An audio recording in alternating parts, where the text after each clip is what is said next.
बिहारी कबाब बनाने के लिए हमने यहाँ पर पसंदे लिए हैं। देखिए मैं आपको दिखा रही हूँ, इसे उठा के इस तरीके से ये होते हैं पसंदे।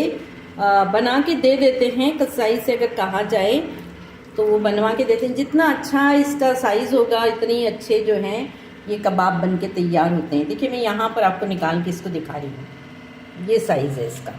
ये पसंदे 2 kg और 2 kg के लिए हमने ऑनियन ली है 1 kg और इसके साथ ही साथ जो है उसे हमने काट लिया है बारीक। और रेड चिली ली है, सूखी रेड चिली, अगर आपको मिल जाए तो बहुत ही अच्छा है। तो सरसों के तेल में हमने जो है ऑनियन, रेड चिली, गरम मसाला, इसमें कि देखिए तेज़पात है और जो गरम मसाला पूरा होता है वो सारा लिया है। काली मिर्च है, देखिए यहाँ नज़र आ रही होगी आपको ये काली मिर्च। दालचीनी है, लौंग है, ज़ीरा है, अदरक और लहसुन का पेस्ट है। तो अदरक लहसुन का पेस्ट आप 2 टेबल स्पून लीजिएगा।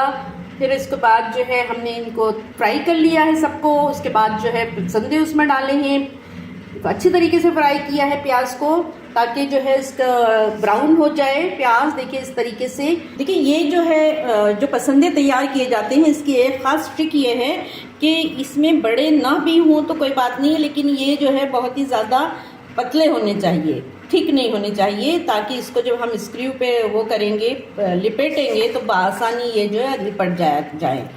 अब हम इसको करेंगे मैरिनेट। इस प्रोसेस के बाद अब ये मैरिनेट होगा तो इसमें हम डालेंगे कुछ मसाले। देखिए मैंने जैसे कि आपसे कहा कि शान मसाला रेडीमेड होता है, वो एसेंशियल है और वो जो है सफिशिएंट है। उसके बाद कोई मसाला से मैरिनेट करने की ज़रूरत नहीं होती। लेकिन अगर आपके पास बाय द वे नहीं है रेडीमेड मसाला, तो आप जो इसमें धनिया, ज़ीरा और गरम मसाला पाउडर ये मिलाकर इसको मैरिनेट करना है। ओवरनाइट कर सकते हैं, अगर टाइम नहीं है आपके पास तो कम से कम 8 से 10 घंटे ज़रूर छोड़ दीजिए। ये व्यूअर्स, इसको जितना हाथ से आप ये मैरिनेट करने से पहले इसको जो है जितना आप इसको मसल के अच्छी तरीके से इसमें मसाला लगाएंगी, उतना जो है ये लजीज होते हैं।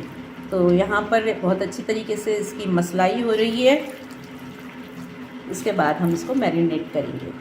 मैरिनेशन भी जो है पूरी रात भी कर सकते हैं, 7-8 घंटे भी कर सकते हैं। जितना ज़्यादा मैरिनेट करेंगे इतना अच्छा है। गर्मी के मौसम में इसको फ्रिज में भी रख सकते हैं और सर्दी के मौसम में इसको आप स्लैब पे छोड़ सकते हैं। देखिए यहाँ पर ये पसंदे तैयार हैं।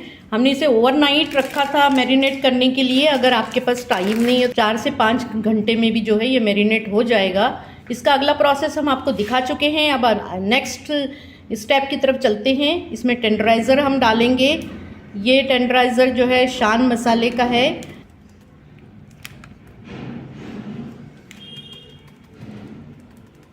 इससे बहुत अच्छा इसके रेशे जो हैं वो नरम हो जाएंगे, बहुत अच्छा ये गल जाएगा। अगर आपके पास नहीं है टेंडराइज़र तो कोई इश्यू नहीं है, आप कच्चा पपीता भी लगा सकते हैं या चेरी पाउडर जो मिलता है बाज़ार में रेडीमेड, उसको भी आप यूज़ कर सकते हैं। टेंडराइज़र लगाने के बाद बहुत देर रखना नहीं है हमें, बस 4-5 मिनट में ही इसको हम पर लगाएंगे। और देख इसका ये एक हुनर होता है, एक आर्ट होता है। तो देखिए इसको हम किस तरीके से इन पसंदों को लगाते हैं, ताकि ये बिहारी कबाब इसी वजह से कहलाते हैं ये, कि इसके लगाने का जो तरीक़ा है और जिस तरीके से इसको बारबेक्यू किया जाता है, इसी को कहते हैं बिहारी कबाब। व्यूअर्स, इसमें हमने टेंडराइज़र लगा दिया है और इसे हम 15 से 20 मिनट रखेंगे। इससे ज़्यादा नहीं रखना है, वरना गोश्त बहुत ज़्यादा गल जाएगा और फिर ये जो है सींचों से नीचे गिरने लगेगा जब हम इसको बारबेक्यू करेंगे।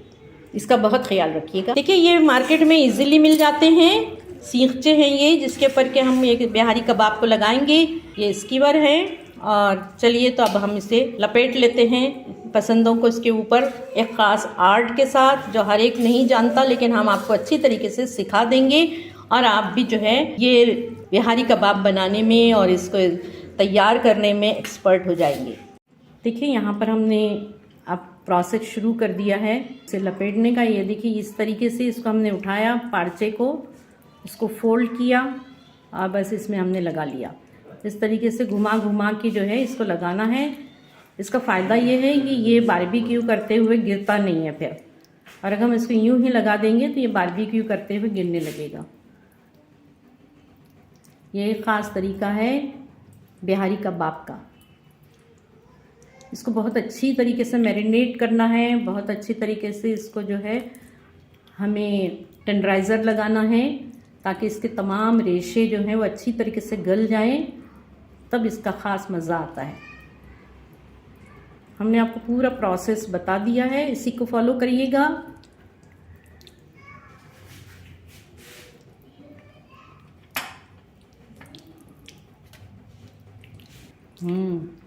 देखिए ये पूरा एक पार्चा है। इसको हमने उठाया इस तरीके से, ये इसमें पुरोया, देख रहे हैं आप फिर घुमाया इसको इस तरीके से, ज़रा स्लोली करते जाएंगे ताकि आप अच्छी तरीके से इसको देख लें। देखिए इस तरीके से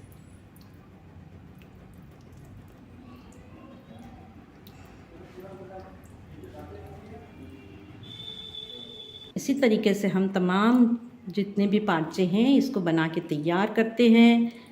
फिर हम आपको अगला प्रोसेस दिखाएंगे। देखिए इस तरीके से हमने इसको यहाँ रखा है। अब हम चलते हैं बारबेक्यू की तरफ। यहाँ पर देखिए हम बारबेक्यू को तैयार कर रहे हैं। ये इस तरीके से है। इसके अंदर यहाँ से कोल डालना है, कोयला, और इसके ऊपर जो है केरोसिन डालना है। बहुत ही एहतियात से डालिए। अभी हमने आग नहीं लगाई है इसमें, अभी हम तैयार कर रहे हैं इसको। देखिए यहाँ से इसमें इंसर्ट किया जाता है कोयले को। चलिए अब हम जो है तैयार करते हैं अपने बारबेक्यू। व्यूअर्स देखिए हमने यहाँ बारबेक्यू पर रख दिए हैं सींगचे, और उसमें हमने जो है सब बोटियाँ भी बराबर से लगाई है। ये बात का ज़्यादा ध्यान रखना है कि जो 2 बोटियाँ होंगी गोश्त की, उसके बीच में थोड़ी सी स्पेस रखना है ताकि वो चारों तरफ से अच्छी तरीके से सिक जाए।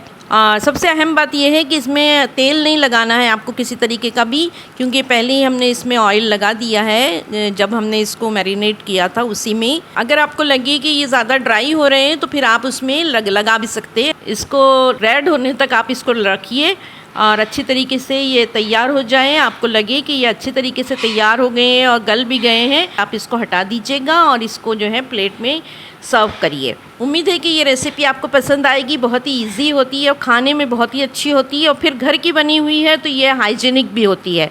इसको ज़रूर कोशिश करिए कि आप इसी तरीके से बनाएं। अब हमें इजाज़त दीजिए। अस्सलाम वालेकुम।